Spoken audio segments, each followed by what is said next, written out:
Hello everyone, welcome to our new episode. Today we are looking at why infectious agents or germs can be deadly. Our world is full of tiny living things called microbes or germs. Most are harmless, but some can make us sick. These are called infectious agents. They're like tiny ninjas, always looking for a way into our bodies to cause trouble. One way they sneak in is through our breath. When someone coughs or sneezes near us, tiny droplets carrying germs fly through the air. If we breathe them in, the germs can get into our lungs and make us sick. Another way germs get in is through our skin. If we have a cut or scrape, germs can enter through the broken skin. That's why it's important to clean cuts and scrapes right away. Our food and water can also carry germs. If we eat food that's not cooked properly or drink water that's contaminated, we can get sick. That's why it's crucial to wash our hands before eating and to drink clean water. These tiny invaders are sneaky and use many tricks to get past our defenses. Understanding their methods is the first step in protecting ourselves from the harm they can cause. Once inside our bodies, infectious agents need to attach themselves to our cells to survive. Think of it like setting up camp. They need a place to stay and multiply. Different germs have different ways of attaching themselves. Some have sticky surfaces that allow them to cling to our cells. Others have special proteins that act like hooks, latching onto the surface of our cells. Once attached, these invaders can start to multiply and spread. They use the resources and nutrients inside our bodies to grow and reproduce, making us their unwilling hosts. This process of attachment and colonization is crucial for germs to cause infection. By understanding how they establish themselves inside us, we can develop strategies to block their attachment and prevent them from taking hold. After setting up camp, infectious agents begin to multiply rapidly. Imagine a single bacterium dividing into 2, then 4, then 8, and so on. This rapid multiplication allows them to overwhelm our body's defenses. As they multiply, they spread to other parts of the body. They can travel through our bloodstream like tiny boats sailing down a river. They can also spread through our lymphatic system, a network of vessels that carries immune cells throughout the body.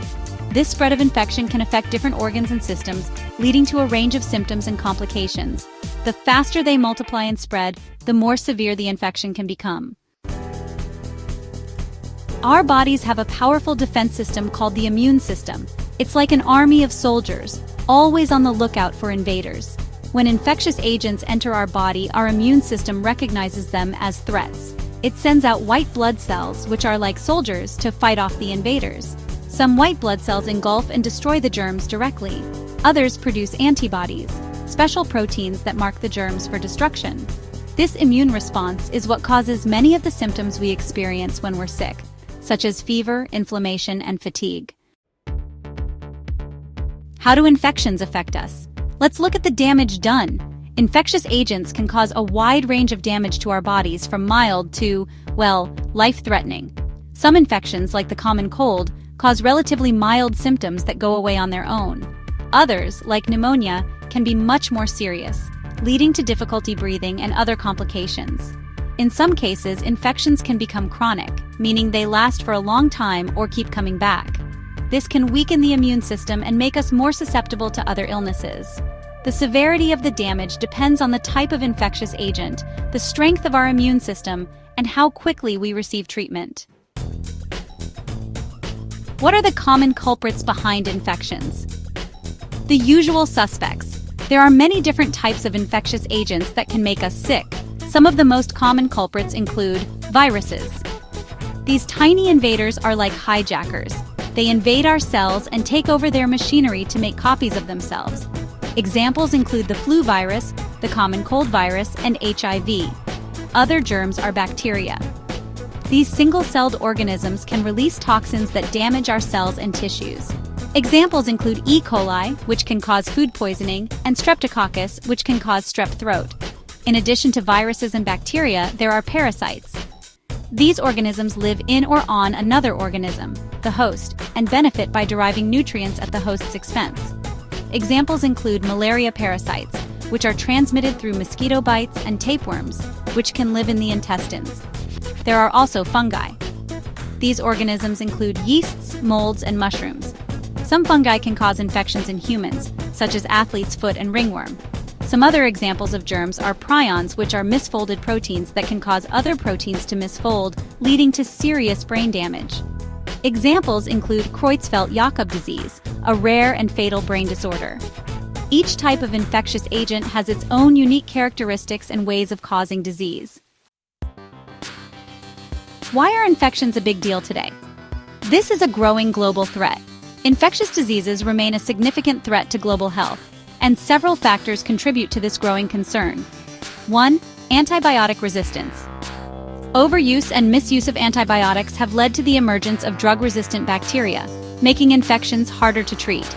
This is a serious problem that threatens to turn back the clock to a time when simple infections were often deadly. 2. Mutations.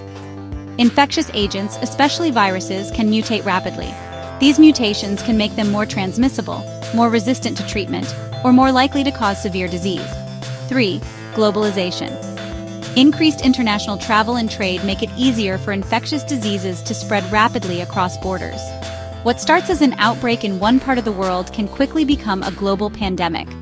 4. Healthcare access. Limited access to healthcare in many parts of the world makes it difficult to prevent, diagnose, and treat infections effectively. This is particularly true in low-income countries with limited resources. 5. Vulnerable populations. Certain groups of people, such as infants, young children, older adults, pregnant women, and people with weakened immune systems, are more vulnerable to infections and often experience more severe complications. These challenges highlight the importance of global cooperation, public health infrastructure, and ongoing research to combat infectious diseases effectively. How to protect ourselves and others. Staying safe. While the threat of infectious diseases is real, there are many things we can do to protect ourselves and others. 1. Hand hygiene. Frequent hand washing with soap and water is one of the most effective ways to prevent the spread of infections. 2. Vaccinations. Vaccines are safe and effective tools that help our bodies develop immunity to specific diseases. By getting vaccinated, we not only protect ourselves, but also help to prevent the spread of disease to others. 3. Safe food and water. Make sure to cook food thoroughly, wash fruits and vegetables before eating, and drink clean water to avoid foodborne illnesses. 4. Respiratory etiquette. Cover your mouth and nose with a tissue or your elbow when you cough or sneeze to prevent the spread of respiratory droplets.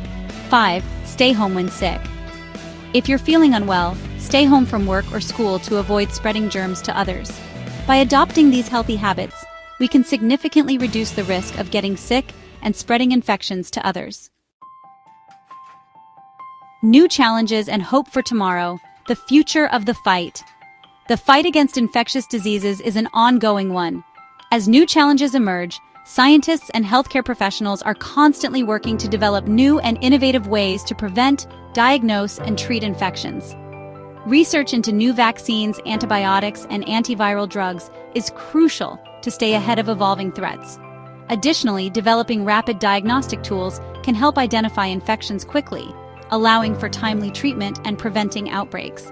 The interconnectedness of our world means that global cooperation is essential. Sharing information, resources, and expertise across borders is vital to effectively combat infectious diseases. While challenges remain, there is hope for the future. Through scientific advancements, public health initiatives, and individual actions, we can strive to create a healthier and safer world for all. Stay informed, stay healthy, and see you in the next episode.